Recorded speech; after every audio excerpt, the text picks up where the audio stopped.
Ok, bueno.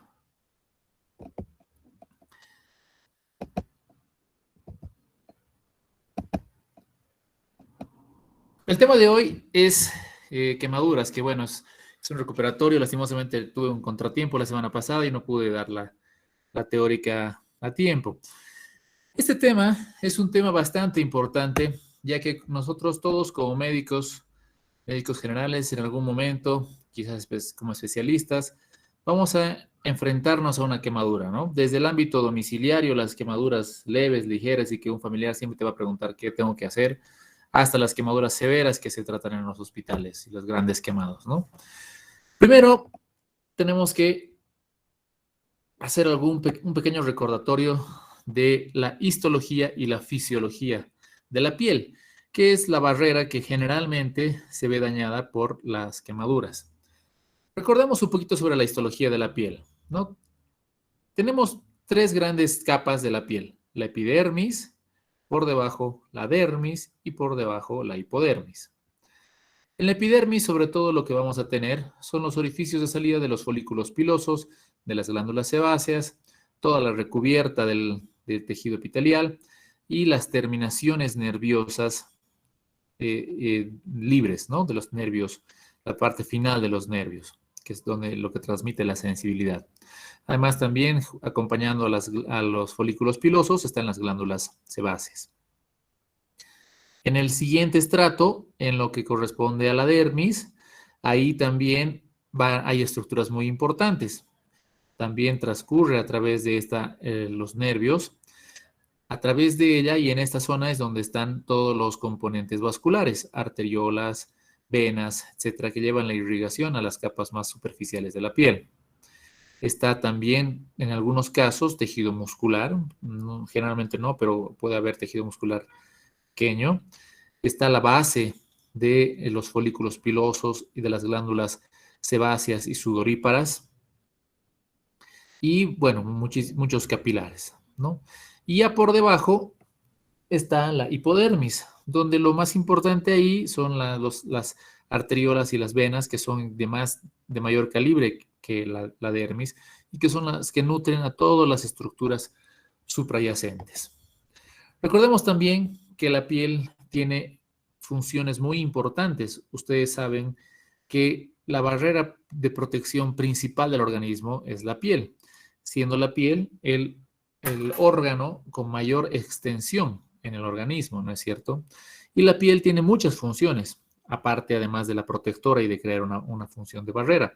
Tiene una función excretora, ya que excreta, ustedes saben, sudor, sebo. Tiene una función secretora, una función de relación, termorregulación. Esta función de termorregulación es muy importante. A través de la piel se elimina por sudoración, transpiración, perspiración, agua, y esto también nos ayuda a disminuir la temperatura, y una función metabólica. Cuando hay una lesión de la piel, una quemadura que puede comprometer una o varias de estas capas, pues obviamente todas estas funciones también se van a ver alteradas.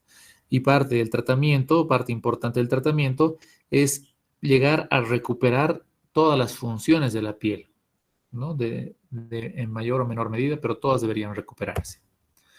Entonces, ¿qué es una quemadura? Es el resultado de lesiones traumáticas en la piel u otros tejidos, causadas principalmente por exposiciones térmicas o otro tipo de exposiciones agudas. Entonces, desde la definición ya tenemos de que la quemadura es un trauma y las quemaduras deberían considerarse como un trauma. Y como tal, todo trauma es una urgencia, ¿no es cierto? Y no solamente, pues, las quemaduras se pueden deber a calor, a lesiones térmicas. También hay otras causas de quemaduras, ¿no? Si bien el calor es lo más frecuente, pueden haber otras causas de quemaduras como la electricidad, una descarga eléctrica de alto voltaje, la fricción, lo que comúnmente le llamamos la raspadura, ¿no? Eso también es una quemadura por fricción. Sustancias químicas de diversa índole, ácidos y álcalis que generan quemaduras de difícil manejo. O la radiación, ¿no? La radiación solar en general es la más frecuente. Otros tipos de radiación son muy poco frecuentes en nuestro medio, sobre todo por nosotros que no tenemos plantas nucleares, etcétera, ¿no? De estas, en un 90% de las quemaduras se debe a calor. Y dentro de este otro 10% restante, podemos tener las quemaduras por radiación solar y las quemaduras eléctricas. Entonces, en cuanto a la etiología, tenemos que la fisiopatología, es mejor dicho, sobre todo, cuando se produce una quemadura, va a desencadenarse dos respuestas en el organismo. Primero, una reacción inflamatoria local en el sitio de la quemadura. Y también en ese sitio, por el calor excesivo, va a haber un daño a la microvasculatura. La reacción inflamatoria local va a provocar la liberación de sustancias de reacción inflamatoria, ¿no? Las sustancias de respuesta aguda, las proinflamatorias sobre todo, ¿no? Y que después de que éstas vayan a realizar su acción, van a causar una trombosis. Esta trombosis va a ocluir las vénulas, las arteriolas y va a provocar una vasoconstricción, una agregación plaquetaria, lo que va a causar una hipoxia tisular y consecuentemente la muerte tisular, la muerte del tejido afectado. Por el otro lado, igual, esa afección de la microvasculatura va a incrementar la permeabilidad vascular, lo que va a llevar a un edema del intersticio de la célula. Eso igual puede llevar a una estasis microvascular, igualmente una trombosis. Este edema intersticial y celular va a llevar a un shock hipovolémico que va a desencadenar de la misma manera una hipoxia tisular y consecuentemente igual una muerte tisular. Entonces es importante poder clasificar las quemaduras. Todos nos hemos visto enfrentados a las quemaduras y respecto a este punto debo decirles que hay muchísimas clasificaciones y muchísimas denominaciones también a las quemaduras, pero en general todas vienen a ser prácticamente lo mismo, ¿ok? Entonces, la clasificación más importante es de acuerdo a su extensión. Como ustedes recuerdan, hemos visto que la primera capa, la epidermis, es la más superficial. Cuando se ve comprometida la epidermis, hablamos de una quemadura de primer grado. Cuando la quemadura avanza y compromete la epidermis y llega hasta la dermis, hablamos ya de una quemadura de segundo grado. A su vez, de acuerdo a la profundidad, puede ser segundo grado superficial o segundo grado profundo. Vamos a más adelante detallar esto.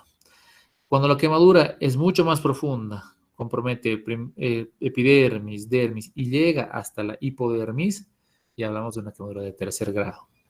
Y finalmente, esta de cuarto grado, tómenla como opcional, porque no todas las clasificaciones hablan de un cuarto grado, pero cuando ya la quemadura es tan extensa, tan grande, la magnitud es tal que ya ha sobrepasado la dermis, la epidermis, dermis y hipodermis, y ha llegado a lesionar inclusive la aponeurosis, el músculo, o inclusive tejidos más profundos como el peritoneo o cavidad o hueso, etc. Hablamos de una quemadura de cuarto grado. Esa quemadura ya es una quemadura bastante grosera y severa y que muchas veces la letalidad es inminente cuando se presenta un cuarto grado. Pero no todas la toman en cuenta por esto justamente, ¿no? Dependiendo de qué tanto esté comprometida la piel, también va a depender el potencial de curación. Esto es obvio, ¿no? Y algo que quiero que vean acá es, voy a retroceder, la primera diapositiva. Ustedes se fijaban, la terminación nerviosa está en la epidermis. Entonces, mientras más superficial la quemadura, mayor es el dolor. Porque cuando ya llega a quemarse la hipodermis, se quema la base del nervio y ya no duele. Entonces, es otro signo de clasificación, ¿no? Mientras mayor dolor, es más superficial la quemadura. Bueno, entonces sigamos en la clasificación. Las de primer grado, que decíamos que afecta solamente la epidermis, ¿no? Aquí, solamente la epidermis. Estas son las más frecuentes y generalmente estas son las que vamos a ver en ámbitos domiciliarios, sobre todo, donde la quemadura es de origen solar muy frecuentemente, ¿no? O por agua caliente, o por algo caliente que alguien ha tocado y se ha quemado. Entonces, estas son benignas Y los signos clásicos son, ustedes los conocen, ustedes siempre han podido ver a alguna persona quemada, ustedes mismos se han debido quemar alguna vez por exposición prolongada al sol. Entonces hay un eritema, un enrojecimiento. Hay dolor al tacto, ¿no? A veces uno no se puede ni apoyar en la zona quemada. No hay ampollas, esto es muy importante. Si hay alguna ampolla, ya pasa a otro grado.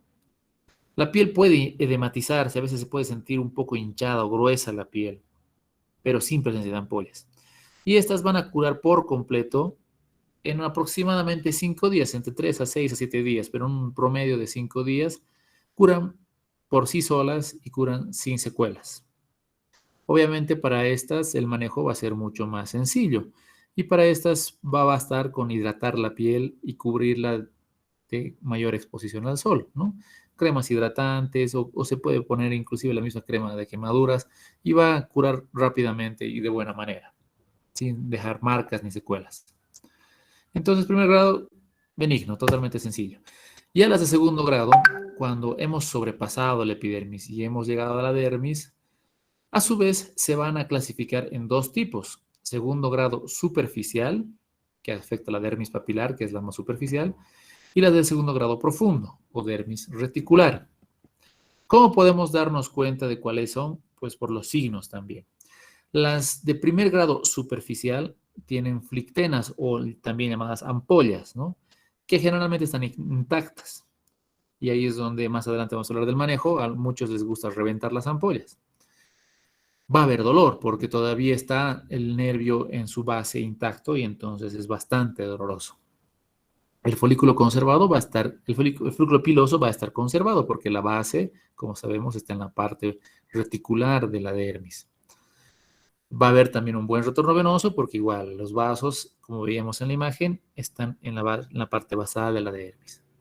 Y estas van a curar por lo mismo, justamente porque no hay una lesión venosa, sobre todo, y arterial importante. Va a haber una buena regeneración tisular y van a curar por completo, espontáneamente, solamente con ciertos cuidados, entre 8 a 10 días, más o menos. Igual no va a dejar secuelas. En cambio, ya cuando la quemadura es más profunda y ya abarca la zona reticular de la dermis, la parte basal de la dermis, si quieren llamarlo así, va a haber otros síntomas, como por ejemplo las ampollas ya van a estar rotas, reventadas, espontáneamente, no porque las hayamos roto nosotros. Al lesionarse la base del nervio, entonces va a haber ya sea una hipoalgesia o que disminuya muchísimo el dolor, o por el lado contrario, a veces las lesiones nerviosas causan una hiperalgesia muy marcada y fuera de proporciones. Pero lo más frecuente es que haya hipoalgesia, que haya muy poco dolor. Entonces también es otra característica de que cuando una quemadura se ve muy importante y no hay dolor, entonces es profunda, ¿no? O sea, segundo grado profundo. Por lo mismo, el folículo piloso va a estar dañado, el vello va a estar eliminado, va a haber poco retorno venoso porque las vénulas ya van a estar comprometidas. Estas sí van a requerir un tratamiento quirúrgico y van a dejar secuelas. Aquí tenemos algunos ejemplos, ¿no? Donde se ven ampollas. Aquí una ampolla ya reventada. Aquí toda esta ampolla igual reventada. Estas son quemaduras de segundo grado. Y las quemaduras de tercer grado, pues ya son quemaduras mucho más groseras, más profundas, más agresivas, que esas van a abarcar toda la epidermis, dermis y hasta la hipodermis, es decir, todo el espesor de la piel. En algunos casos se puede ver inclusive la fascia, los músculos, etc.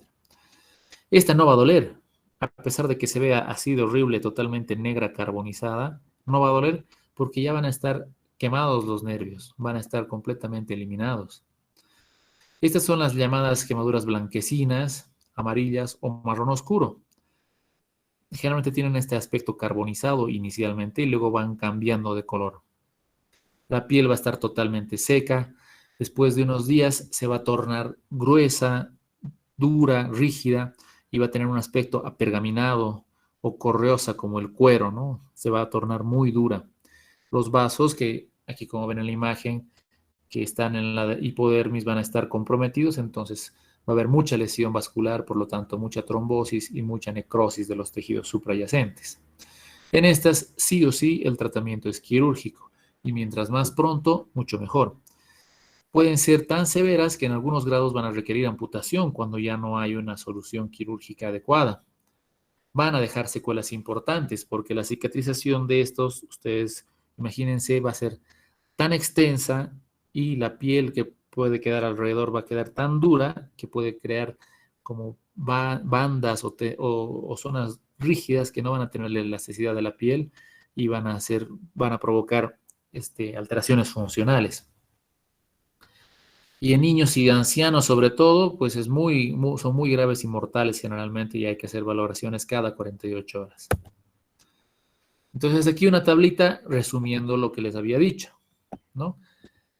De acuerdo a la profundidad, su apariencia, la sensación dolorosa y el tiempo de recuperación. Las superficiales, aquí en esta clasificación dice de espesor parcial superficial, que vendría a ser la de segundo grado, ¿no? La superficial vendría a ser la de primer grado. Espesor parcial superficial vendría a ser la segundo grado superficial. Espesor parcial profundo vendría a ser la segundo grado profundo. Y la de espesor total, la de tercer grado. Otras clasificaciones les ponen letras A, B y C. Otras les ponen primer grado A, primer grado B, primer grado C. Y primer grado, segundo grado A, segundo grado B y tercer grado. Pero bueno, en general son estas las que en todas las clasificaciones están presentes. La de cuarto grado muchos no lo toman, ¿no? Aquí tenemos la lesión más profunda, que vendría a ser la de cuarto grado. Entonces, haciendo un resumen. Apariencia, primer grado o superficial, piel roja, seca, que blanquea con la presión. Si es más profunda, ya empiezan a haber ampollas, la piel está roja, también blanquea con la presión y está todavía la piel húmeda. Más profundas, las ampollas fácilmente se abren o ya están rotas, la piel ya está más seca, el color ya va a variar, ya no va a ser tan rojo, sino más blanquecino, y después de la presión ya no recupera tan rápidamente el color. Las profundas, ya la piel es gris o blanca cerosa o carbonizada o negra, está totalmente seca, no elástica la piel, no recupera el color después de la presión, etc. Y las profundas, bueno, ya está todo destruido y se ve solamente la fascia o el músculo. La sensación dolorosa igual va disminuyendo, ¿no? Muy dolorosa, la superficial, la segundo grado superficial, dolorosa sobre todo al tacto, al aire, a la temperatura. La segundo grado profunda, dolorosa solamente cuando se comprime. La de tercer grado ya no hay dolor generalmente y la de cuarto grado mucho menos, ¿no? Y el tiempo de recuperación, de 3 a 6 días, 7 a 21 días, más de 21 días, dependiendo del tratamiento quirúrgico. Y la de espesor total puede tardar muchísimo tiempo, meses, años, y a veces no hay realmente recuperación. Y las de cuarto grado, nunca, a menos que se haga implantes o trasplantes de piel, ¿no? Ahí podemos ver primer, segundo grado, tercer grado y las de cuarto grado, que pues ya son, como ustedes ven, monstruosas. Se ve todos los músculos totalmente expuestos, el color de la piel está blanquecino. Horrible, ¿no? Y bueno, también se puede clasificar las quemaduras, bueno, no, se debe clasificar también de acuerdo a su extensión. Y para esta está la famosa regla de los 9, que quizás la han escuchado en algún momento. Entonces, para determinar qué superficie corporal, qué tanto de superficie corporal está comprometido, la regla de los 9 nos ayuda a hacer un cálculo rápido. ¿Qué quiere decir? Que se asigna valores de 9 a todo el organismo para calcular la superficie corporal quemada. Entonces, en el adulto, ¿qué es lo que más vamos a ver? 9 vale la cabeza, en total, adelante y atrás. Si dividimos solamente la parte anterior de la cara, sería la mitad, 4.5. La parte posterior, nuca, cuello, etc., 4.5. 18 el torso anterior y 18 el torso posterior, el dorso en sí, ¿no? 18 lo dividimos en 2. 9 el abdomen, 9 el tórax, 9 el abdomen. ¿ok? Y en la parte posterior igual, 9 la parte posterior del tórax y 9 la parte posterior del abdomen o la región lumbar. Cada extremidad por completo vale 9. Si dividimos la cara anterior sería 4.5, la cara posterior 4.5. Y dividimos en dos más todavía. El antebrazo solamente está quemado, por ejemplo, en la parte anterior del antebrazo, entonces es la mitad de 4.5, 2.75, ¿no? Las extremidades, cada extremidad por completo vale 18. Si fuera solamente la parte anterior sería 9 y la parte posterior 9. Si dividimos en dos, si solamente fuera el muslo sería 4.5, la parte anterior. Si fuera muslo anterior y posterior sería 9, ¿no? Y la parte genital y las manos valen 1%. Si sumamos todo, los 9, 9, 9, los 10, 9 nos va a dar 90%. Y el 1% restante se divide entre las palmas y la parte genital. Esto va a variar en los niños y sobre todo en los lactantes menores, porque los lactantes menores tienen una proporción diferente de sus extremidades de su cabeza, ¿no? En ellos la cabeza es más grande en relación a sus extremidades que lo que sucede en los adultos. Entonces, en ellos tendrá mayor valor la cabeza, 18%, y disminuye las extremidades inferiores, que generalmente son más cortas. Y a medida que va creciendo, va modificándose esto hasta llegar a las proporciones del adulto. No vamos a hacer mayor detalle en esto, pero lo importante es recordar la regla de los 13, de los 9, mejor dicho. 9 la cabeza, 9 cada extremidad, 9, 18 cada extremidad inferior, 18 el torso, 18 el dorso. Y así podemos calcular. Por ejemplo, hagamos un ensayo, un ejercicio. Si llegaría una persona, un adulto, con una quemadura que compromete la cara, todo el brazo derecho y la pierna, solamente la pierna derecha en la cara anterior, ¿cuánto tendría? Entonces, la cara hemos dicho, si solamente es la mitad anterior, es la mitad, 4.5. Si solamente tiene el antebrazo, hemos dicho, en la región anterior es la mitad de 4.5 y la mitad de 4.5, 2.75. Ahí vamos, 4.5 más 2.75, vamos 6.75, 7.25. Y tiene solamente la pierna, hemos dicho, ¿no? La pierna es la mitad de esto, o sea, 9, y solamente la mitad anterior, 4.5. Entonces, ¿en qué vamos? 7.25 más 4.5 tiene 11.65, más o menos 12%. Entonces, la superficie corporal quemada de esta persona es un 12%, más o menos. ¿De acuerdo? Y eso nos va a servir más adelante para clasificar también la gravedad. Hay algunas quemaduras que se consideran especiales y que se consideran graves o de manejo urgente tan solo por su localización. Las que son en cara y cuello, porque obviamente van a tener una repercusión estética muy importante, entonces tenemos que darles un tratamiento especializado rápidamente. Las que están en las manos, sobre todo en las palmas, en los genitales y en los pliegues, por ejemplo en la axila, en el pliegue del codo, de la rodilla, porque su cicatrización inadecuada puede provocar repercusiones y limitaciones funcionales. Una cicatrización inadecuada en esta zona, imagínense, si cicatriza con una cicatriz dura, el paciente no va a poder después extender el brazo, ¿no? Entonces, estas también requieren un manejo pronto y especializado. Entonces, ya sabiendo cómo clasificamos cuando llega un paciente su quemadura y viendo su porcentaje corporal quemado, podemos nosotros determinar la gravedad de la quemadura, ¿no? En base a esta clasificación realizada por Benaim, que nos va a dar las que va a clasificar de acuerdo a su profundidad y a la extensión. Aquí Benaim toma 3 grupos: superficiales, intermedias y profundas, que vendrían a ser las que hemos visto anteriormente, grado 1, grado 2 y grado 3. ¿Ok? Por ejemplo, un paciente con una quemadura superficial, grado 1, solar, que se ha ido a la playa y se ha dormido y se ha quemado toda la espalda.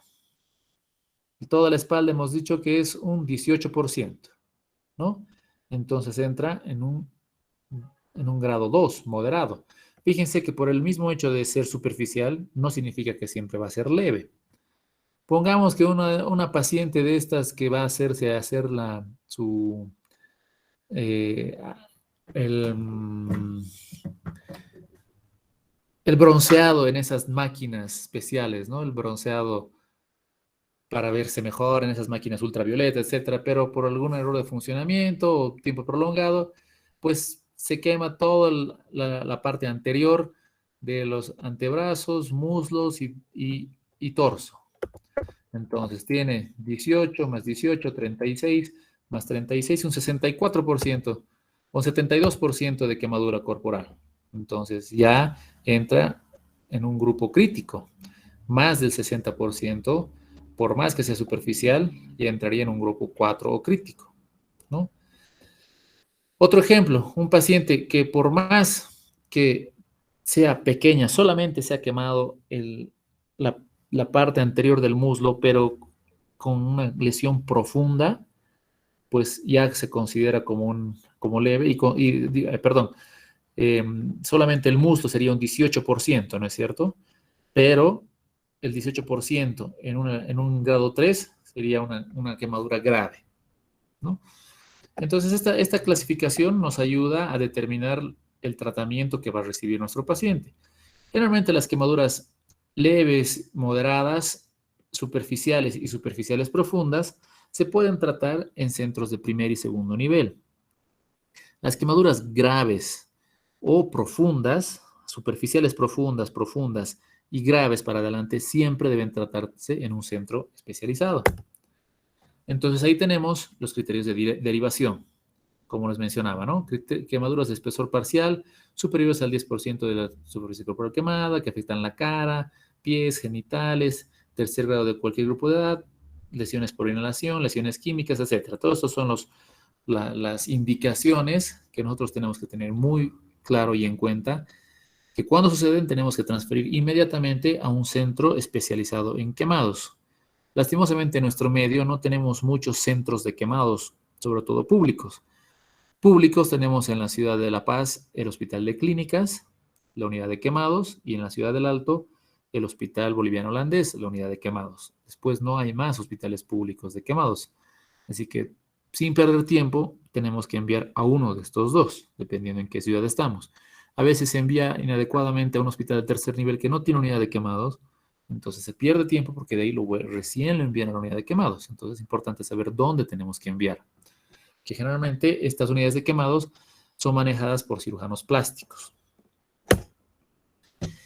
Pero tenemos que siempre nosotros como médicos generales, en cualquier aspecto, iniciar el tratamiento. No es tampoco el punto de que vemos un paciente quemado ya rapidito que se vaya, como sea.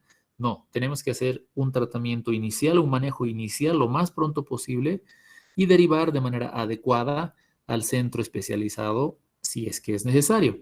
Si es una quemadura que se puede manejar en un primer nivel, pues entonces hacemos el manejo adecuado también, ¿no? Entonces hay pilares del manejo de los quemados. Los pilares son, primero, detener el avance de la quemadura, evaluar la parte funcional respiratoria, reponer adecuadamente todos los líquidos y los electrolitos, manejar el dolor, prevenir la infección y siempre realizar el A, B, C, D, E del trauma, ¿no? Como hemos dicho desde la definición, la quemadura es un trauma.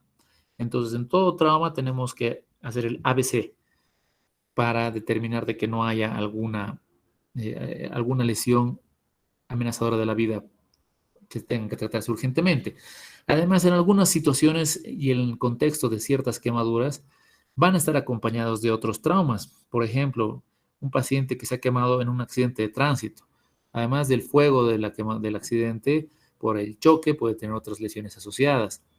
Un paciente que se ha quemado por la explosión de una garrafa. Entonces, aparte del fuego de la garrafa, la explosión, la parte física, la onda expansiva puede causar otras lesiones de trauma. En un paciente que ha estado en un incendio puede haber inhalado monóxido de carbono abundantemente, puede haberle caído una viga, etcétera. O sea, hay que considerar siempre el contexto de la quemadura y muchos de ellos pueden tener lesiones asociadas. Entonces, ustedes saben que el ABCDE viene del inglés A, airway, vía aérea, siempre primero ver la permeabilidad de la vía aérea.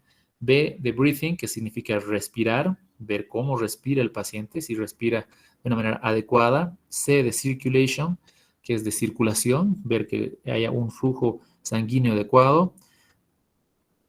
D, de disabilidad o discapacidad neurológica, si hay algún estado de inconsciencia. Y E, de exposure, de exposición, que tenemos que exponer todas las zonas lesionadas del paciente para poderlas revisar. ¿Ok?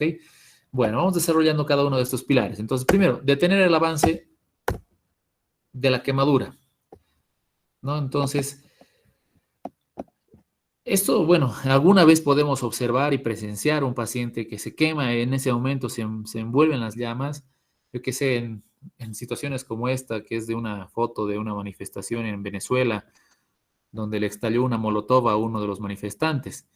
Entonces, nosotros sabemos de que para extinguir el fuego tenemos que tratar de evitar o disminuir el oxígeno, ¿no? Porque ustedes saben que el oxígeno aviva las llamas. Entonces, un error que cometen las personas en un fuego es correr por la desesperación. O nosotros mismos, si nos quemamos, tratamos de mover rápidamente, digamos, un brazo, un antebrazo, y eso solamente va a avivar las llamas. Entonces, ¿qué hay que hacer? Lo que han visto alguna vez, tirarse al piso, rodar, nosotros como expectantes cubrir el fuego con todo lo que se pueda y no pegarle, porque eso ustedes saben que cuando le tratan de pegar con una manta, con una chaqueta, etcétera, genera más aire y eso aviva el fuego. Entonces, cubrirlo con mantas, con lo que se tenga a la mano y que la persona ruede para disminuir el oxígeno y que se agote el fuego. Ahora, fuera de eso, es muy raro que nosotros como médicos vayamos a ver a un paciente en llamas, pero cuando llega, entonces, o cuando está en un ámbito domiciliario, si nos piden por teléfono asistencia o si van a domicilio con la ambulancia, etcétera. Entonces, ¿qué hay que hacer? Primero, si es por calor, obviamente aplicar frío, pero no helado tampoco hielo o agua helada, porque eso también va a lesionar las terminaciones nerviosas y la piel. Si hay ropa caliente quemada, hay que retirar toda la ropa que esté quemada, porque el mismo calor de la ropa quemada puede continuar quemando la piel. Si en este transcurso de ir retirando la ropa quemada, hay ropa que está muy adherida porque se ha quemado y se ha fundido con la piel prácticamente, esa no la retiramos porque vamos a destruir tejido. Entonces, toda la ropa que esté libre, que esté quemada, hay que quitarla cortándola. No hay que sacarte el pantalón, nada, con una tijera hay que cortar todo. ¿Ok? Si es una quemadura por frío extremo, no nos sucede tanto a nosotros, pero en frío glacial, por ejemplo, ahí hay que quitar la ropa, obviamente. Si es una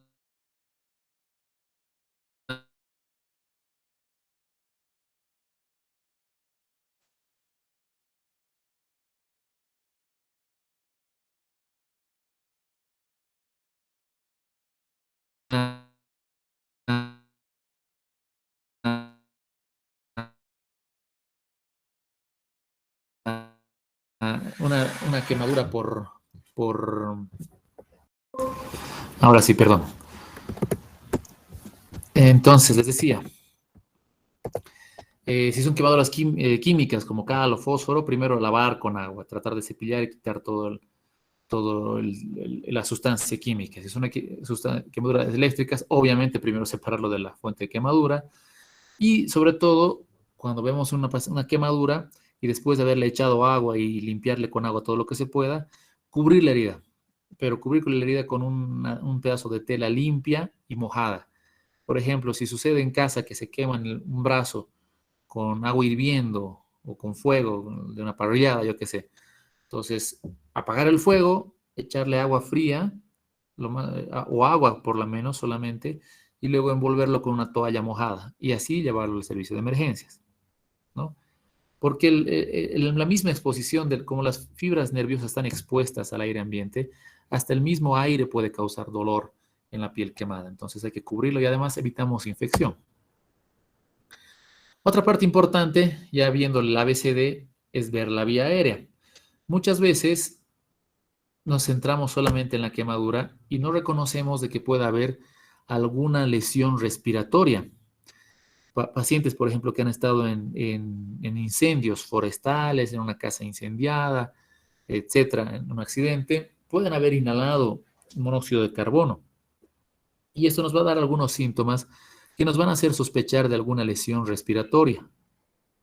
Por ejemplo, pacientes que tienen una tos persistente, estridor o sibilancias, pueden tener una lesión respiratoria. Y la lesión respiratoria no solamente es por inhalación del monóxido de carbono, el mismo calor puede provocar quemadura en el nivel de la mucosa de la vía respiratoria, de la faringe, y el aire caliente al ingresar por la vía respiratoria que provocar lesiones en todo el árbol respiratorio. Entonces, si tiene esos síntomas, como les decía, tos persistente, estridor, sibilancias, ronquera, quemaduras profundas en la cara o en la circunferencia del cuello, las narinas, o sea, el orificio de la salida de la nariz con zonas quemadas, tose y el esputo tiene hollín, ¿no? O tiene carbón. Entonces, o la boca o la lengua, cuando se les examina, tienen este aspecto de cenizas, de carbón. Entonces, también nos tiene que hacer pensar en eso. Que haya ampollas o edema en la orofaringe, que haya un estado mental deprimido que puede ser por acúmulo de monóxido de carbono, dificultad respiratoria, hipoxia, hipercapnia, que se puede medir eso en los hospitales, o niveles de monóxido de carbono y cianuro, que eso ya es más en el ámbito hospitalario. Entonces ahí hay lesión del árbol respiratorio, ¿no? Esta paciente, por ejemplo, que tiene toda la boca quemada, las narinas quemadas, con seguridad ha tenido una lesión, una inhalación de monóxido de carbono y ha habido una quemadura del sistema respiratorio. Entonces, ¿qué va a causar esto? Va a causar obviamente una hipoxia, el envenenamiento por el CO2 cuando se acumula, por el CO, mejor dicho, por el monóxido de carbono, cuando se acumula en gran cantidad. También si es por gases como el cianuro puede quemar intoxicación, etc. Y esto va a ir progresando. Primero va a causar cefalea, náusea, va a progresar a confusión, cómo iba a llegar a la muerte inclusive. Más del 60% de los pacientes pueden llegar a la muerte si no se maneja la vía aérea quemada adecuadamente, ¿no? Entonces, cuando identificamos que hay alguno de estos signos, síntomas, hay que darle oxígeno a grandes flujos. Le damos inicialmente por mascarilla facial oxígeno a 10 litros por minuto y si no hay recuperación, tiene que ir rápido a una intubación orotraqueal y conexión a una máquina ventiladora, ¿no? Ya que está demostrado que el monóxido de carbono se puede reducir a los 40 minutos cuando tenemos un oxígeno al 100%. Y la única manera de aportar 100% de oxígeno es mediante una intubación. La mascarilla facial con flujo alto de 10 litros por minuto nos aporta máximo un 60% de oxígeno. Pero bueno, esa es una de las primeras medidas. Luego el manejo, y ahí hemos visto la parte A y la parte B, ¿no? La parte C, el manejo de la circulación. Entonces, como sabemos, la piel regula justamente la temperatura y la reabsorción y la secreción de líquidos. Entonces, se pierde mucha temperatura si no tenemos esa recubierta, se pierde mucha agua si no tenemos la recubierta de piel. Entonces, un paciente gran quemado se considera también que puede ser un paciente que va a estar en un estado de shock hipovolémico distributivo, sobre todo. Entonces, esto tenemos que manejarlo rápidamente. Después de haber hecho toda la valoración inicial, tenemos que reanimar al paciente quemado con líquidos, es decir, con soluciones parenterales, con cristaloides. La más utilizada es la de Parkland, aunque también se utiliza bastante la fórmula de Brook, pero la de Parkland es la más ampliamente utilizada. ¿Qué nos dice? Que tenemos que utilizar una solución de preferencia Ringer lactato, porque es el que tiene más tiempo de permanencia en el espacio intravascular, a una velocidad en un volumen de 4 mililitros por kilogramo de peso por superficie corporal quemada. ¿No es cierto? Y se va a administrar de esta manera la primera mitad en las primeras 8 horas y la segunda mitad en las siguientes 16 horas. Es decir, ese volumen que hemos calculado se repone en 24 horas. Entonces, dependiendo del volumen de la superficie corporal quemada, muchas veces los volúmenes pueden ser súper altos, ¿no? Pónganle, por ejemplo, un paciente que tenga el 50% de la superficie corporal quemada y pese 100 kilos, un paciente obeso. Entonces, 4 mililitros por 100 kilos por 60% son 24.000 mililitros, o sea, 24 litros. 24 litros habría que reponerle en las primeras 8 horas, 8 litros, y los otros 16 litros en las siguientes 24 horas, para que se den cuenta la magnitud, ¿no? del líquido que se necesita para reanimar a un paciente quemado. Muchas veces se olvida este punto y vemos, por ejemplo, una superficie corporal quemada de un 10%, no es mucho, y a veces no le ponemos una vía parenteral y no le damos soluciones, pero si hacen el cálculo, por ejemplo, en este mismo paciente, de 100 kilos, un 10% necesita 4 litros. Y de esos 4 litros deberían entrar por lo menos 1,5 litros o 2 litros en las primeras 8 horas y a veces no lo tomamos en cuenta, ¿no? Y es así que se va complicando el paciente, se va deshidratando, va disminuyendo el volumen circulante efectivo, no va a llegar la suficiente volumen circulante al riñón, va a ser una falla renal, va a ser retención de azoados y se va a ir complicando todo a nivel porque no le hemos dado el volumen que necesitaba. Obviamente tenemos que valorar esto en cada paciente. Si estamos hablando de un paciente viejito, insuficiente cardíaco, bueno, si le ponemos 8 litros se va a encharcar y también va a ser edema de pulmón. Pero bueno, eso siempre y cuando no haya otra comorbilidad que lo contraindique, debe ser esta la indicación y la velocidad de infusión. Una de nuestras metas y saber hasta cuándo vamos a seguir hidratando, ya le hemos puesto 24 horas Parkland. Al día siguiente, ¿seguimos con esta velocidad? ¿Cómo sabemos esto? Si nuestra meta de gasto urinario es de 0,5 ml por kilogramo peso hora, ¿no?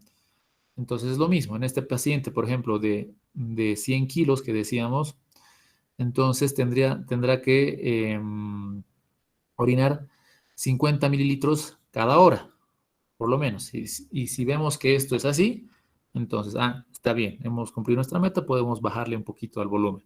Si no, hay que seguir con esa reposición.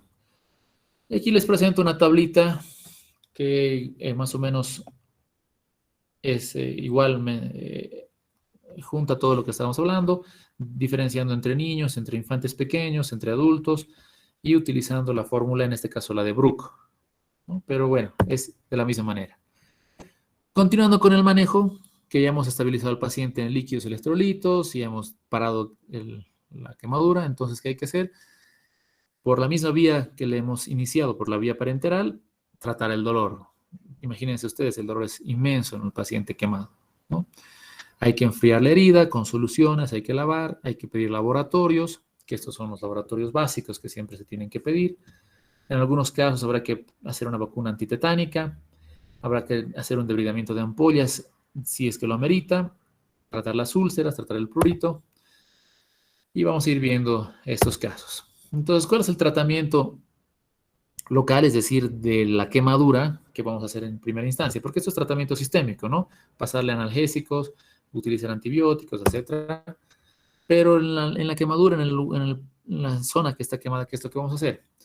Entonces, hay que diferenciar dos grandes grupos, las superficiales y las profundas. Las superficiales, las de primer grado y las de segundo grado superficial, se van a poder tratar, como les decía, en un primer o segundo nivel de atención, centros de salud, por ejemplo. Una quemadura por el sol, por ejemplo, no va a ir a un hospital por eso, ¿no es cierto? A no ser que no sea muy extensa. Entonces, si las extensiones no son muy grandes, inclusive se pueden hacer en domicilio. La ventaja del tratamiento de estas es que la cicatrización, el tratamiento adecuado, va a ser buena desde el punto de vista cosmético y funcional. Actualmente existen algunos apósitos ya preparados en la industria farmacéutica, que los podemos adquirir en las farmacias, que van a mejorar inclusive los resultados estéticos y van a mejorar y disminuir el tiempo de curación hasta unos 7 a 10 días más o menos. Pero bueno, en la mayoría de los casos nosotros vamos a hacer las curaciones en los centros de salud utilizando una pomada sobre que tenga un antibiótico, como la sulfadiazina argéntica, que además la plata, además de ser antiséptica, también tiene propiedades antiinflamatorias, ¿no? El más conocido en nuestro medio es el famoso quemacurán, que tiene sulfadiazina argéntica y lidocaína, que es un anestésico. Como les decía, la plata, la sulfadiazina argéntica, tiene un amplio espectro sobre bacterias gram positivas, gram negativas e incluso sobre hongos, aunque no es un antimicótico. Genera poca resistencia bacteriana y muy rara vez provoca alergias. Entonces, ¿qué tenemos que hacer después de lavar la zona que está quemada? Tomar gasas y empaparlas por completo, impregnarlas de la pomada, en este caso del quemacurán, y aplicarla sobre la zona quemada. En este caso vemos una manito de un bebé, alrededor la envolvemos. Si son dedos, cada dedo la envolvemos con una gasa con quemacurán y entre dedo y dedo otra gasita con quemacurán para que no se peguen las gasas. Y ese sería el apósito primario. Y sobre esto recién una venda de gasa para cubrir todas estas gasas impregnadas, que vendría a ser el apósito secundario. Esto se hace cada 24 horas, en algunos casos cada 12 horas. Se retira la venda de gasa externa, que es el apósito secundario, se revisa la herida y se hace una nueva curación. ¿Ok?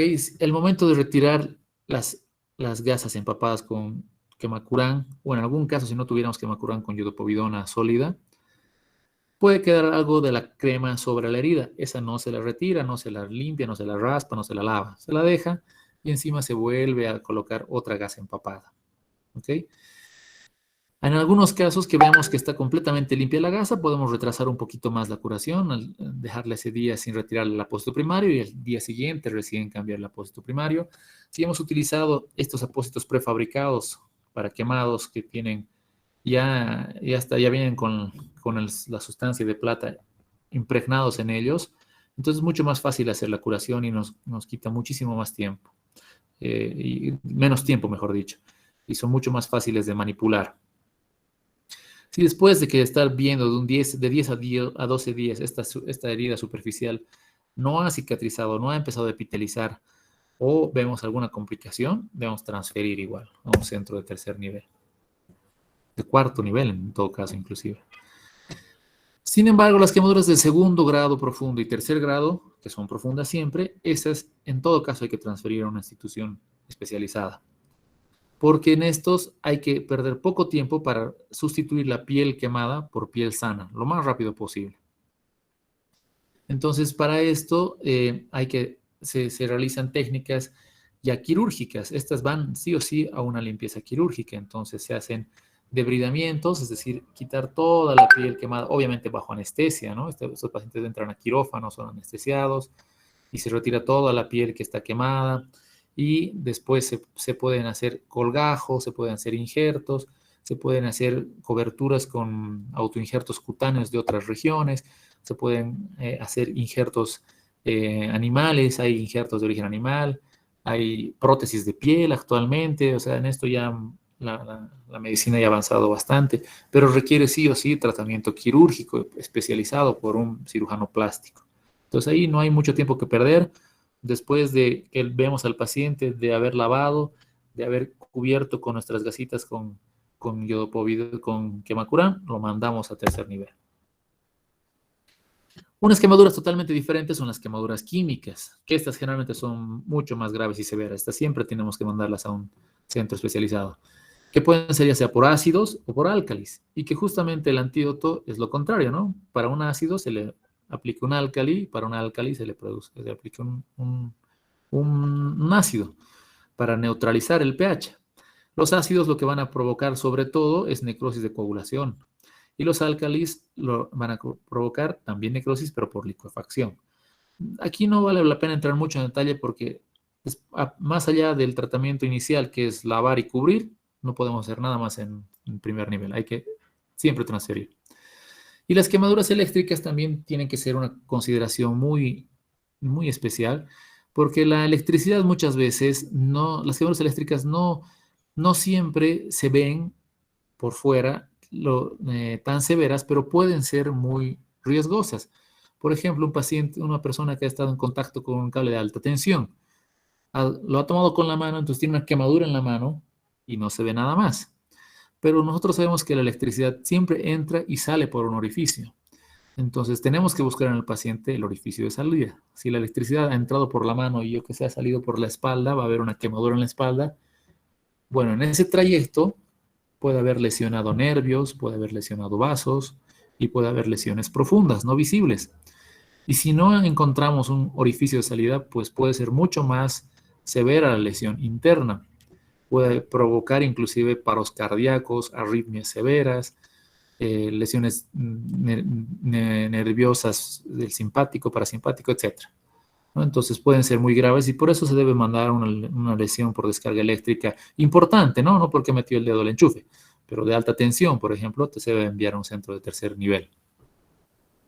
Y generalmente van a producir necrosis muscular, trombosis, lesiones nerviosas, contracturas por lesiones de los nervios, etc. ¿No? Estas son más severas. Los laboratorios que en todo paciente hay que pedir, ya hemos visto hace rato, hemograma, tipo de sangre, los gases, radiografía de tórax, creatinina, carboxiemoglobina, electrolitos, etc. En los ancianos hay que tener mayor cuidado. Nosotros sabemos que los ancianos no compensan, tienen sus mecanismos homeostáticos disminuidos, entonces no compensan rápidamente las alteraciones de líquidos, debido a distintos factores que vienen relacionados a la edad, ¿no? La movilidad limitada, deterioro sensorial, medicaciones que utilizan, etc. Entonces, hay que tener un mayor hincapié y ser más acuciosos respecto a la parte cardiovascular, respiratoria y también gastrointestinal. Las quemaduras graves, que se consideran cuando hay un porcentaje del cuerpo mayor a 20%, casi siempre van a requerir una estabilización en UTI. Y se debe iniciar también la nutrición de estos pacientes por vía parenteral, obviamente, a las 24 horas. Otras complicaciones también pueden ser los síndromes compartimentales, que eso resulta por el incremento de la presión dentro de los compartimentos subyacentes a la piel que pueden haber no estado dañados, pero por el edema que se provoca en las zonas adyacentes, puede haber un incremento de la presión tan importante que va a ocluir las vénulas de esos segmentos y va a disminuir la irrigación y va a haber un hinchazón y un edema importante en los miembros que va a causar un síndrome compartimental. En estos casos, para solucionar el síndrome compartimental, hay que hacer fasciotomías, es decir, cortes en la piel y hasta la zona de los músculos, a veces inclusive. Hacer cortes para que ese edema se vaya liberando y no cause oclusión de los vasos y trombosis. Y eso debe ser pronto, porque si dentro de 6 horas no se libera ese síndrome compartimental, después se provoca la necrosis irreversible. En todo el cuidado que vamos teniendo de las heridas, de las quemaduras, a medida que vamos haciendo las curaciones, tenemos que ir viendo de que no haya datos de infección. ¿Y esto cómo se manifiesta? Que cuando hay un eritema no debe ser mayor a 2 centímetros alrededor de la zona lesionada. Zonas muy eritematosas alrededor de piel que no estaba quemada, aquí por ejemplo, ¿no? Toda esta zona, entonces nos habla de infección y eso también requiere un tratamiento especializado. Y finalmente la cicatrización, pues que después de todo lo que va a quedar después de todo el tratamiento que hemos hecho es la parte visible, la estética, y que la cicatriz, pues hay que tratar de que sea lo más pequeña posible, lo más estética posible, ¿no? Y para esto es un manejo adecuado, continuo. A veces es tan complejo, es tan grande el manejo que se tiene que hacer en un paciente quemado. Pacientes que llegan, por ejemplo, con las 2 extremidades y el torso quemados, nos pueden tomar 3 horas en hacer la curación y hacerlo cada día. A veces es bastante moroso, pero si no se lo hace adecuadamente, si no se toma uno el tiempo de hacer la curación todo adecuadamente, después la cicatrización es la que nos va a mostrar las consecuencias, ¿no?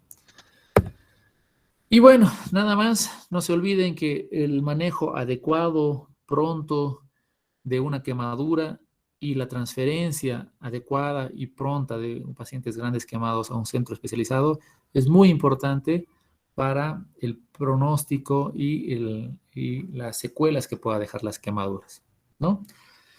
Eso sería todo, muchachos. ¿Tienen alguna pregunta? ¿Alguna duda?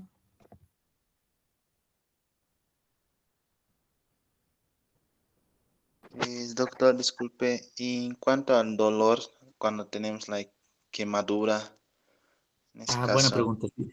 Ahí creo que me olvidé una diapositiva ponerse. El dolor, como en todo caso, hay que utilizar la escalera analgésica, ¿no? Ustedes saben que los AINES son primera elección, pero hay que tener en consideración de que pacientes grandes quemados van a tener disminución de la función renal porque hay una hipovolemia y hay una circulación efectiva menor en el riñón y puede haber falla renal. Entonces, en falla renal, administrar un AINE puede ser contraproducente, puede causar mayor falla renal. Entonces, si son grandes quemados, directamente hay que utilizar opiáceos, opioides, ¿no? Morfina y derivados, tramadol, oxicodona, buprenorfina, etc. Y si son quemaduras que no son tan extensas, tan severas, no hay falla renal, podemos empezar por AINES. Si lo que tenemos a la mano es AINE, pues empezamos con AINES a bajas dosis hasta mandarlo a otro centro, ¿no? O podemos, y si el paciente después para el domicilio puede tomar bioral, que tome paracetamol con tramadol, por ejemplo, que el paracetamol es un AINE, bueno, más o menos un AINE, y el tramadol es un opioide. Entonces eso le va a ayudar a controlar mejor el dolor. No tenemos que ser mezquinos con el tratamiento del dolor. Las quemaduras son de las patologías más dolorosas, entonces, si necesitamos utilizar opiáceos, opioides, lo hacemos. ¿Qué más? ¿Alguna otra pregunta más?